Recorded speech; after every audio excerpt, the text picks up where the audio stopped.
പ്രിയപ്പെട്ട വിദ്യാർത്ഥികളുടെ പ്രത്യേക ശ്രദ്ധയ്ക്ക് രണ്ടാം സെമസ്റ്ററും അതുപോലെ തന്നെ ആറാം സെമസ്റ്ററും പരീക്ഷകൾ കഴിഞ്ഞപ്പോൾ പല വിദ്യാർത്ഥികൾ ചോദിക്കുന്ന ചോദ്യമാണ്, ഇനി വരാൻ പോകുന്ന പരീക്ഷകൾ ഏതൊക്കെയാണെന്ന്. ഇനി വരാൻ പോകുന്നത് 2ഉം 4ഉം സെമസ്റ്റർ പരീക്ഷകളാണ്.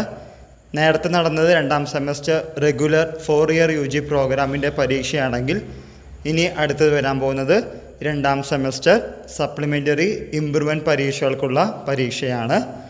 അതുപോലെ തന്നെ 4ആം സെമസ്റ്റർ റെഗുലർ സപ്ലിമെൻ്ററി ഇംപ്രൂവ്മെൻറ്റ് പരീക്ഷകൾ. ഈ 2 പരീക്ഷകളും ഒരു മാസത്തിൽ തന്നെ ഉണ്ടാവാനാണ് സാധ്യത. മോസ്റ്റ് പ്രോബബ്ലി ജൂണിൽ തന്നെ. പരീക്ഷകളെ കുറിച്ചിട്ടുള്ള യാതൊരു വിധത്തിലുള്ള ഇൻഫോർമേഷനും കിട്ടിയിട്ടില്ലല്ലോ. Date of commencement, detailed time table ഇതൊന്നും വന്നിട്ടില്ല.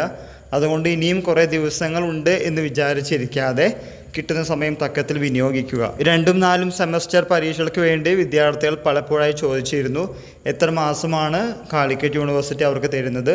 മാർച്ച് മാസം, ഏപ്രിൽ മാസം, മെയ് മാസം. അതുകൊണ്ട് ഈ മാസങ്ങളിൽ നമ്മൾ പഠിച്ചിട്ടില്ലെങ്കിൽ, ഇനിയുള്ള ഏപ്രിലിൻ്റെ പകുതിയും അതുപോലെ തന്നെ മെയ്യും പഠിച്ചിട്ടില്ലെങ്കിൽ കുറച്ചധികം നമ്മൾ ബുദ്ധിമുട്ടിലാകും എന്ന കാര്യം നിങ്ങൾ മറന്നു പോകരുത്. 4ഉം 5ഉം 6ഉം സെമസ്റ്റർ പരീക്ഷകളൊക്കെ വളരെ നിർണായകമായിട്ടുള്ള പരീക്ഷകളാണ്. നിങ്ങളുടെ പ്രോഗ്രാമിൻ്റെ ഇയേഴ്സ് ഒരിക്കലും കൂട്ടരുത്. 3 വർഷ ഡിഗ്രി പ്രോഗ്രാം 3 വർഷത്തിൽ തന്നെ അവസാനിപ്പിക്കാൻ നമ്മൾ ശ്രദ്ധിക്കണം. അല്ലെങ്കിൽ നമ്മുടെ ഭാവിയും ബാക്കിയുള്ള കാര്യങ്ങളും വളരെ ബുദ്ധിമുട്ടിലാകും.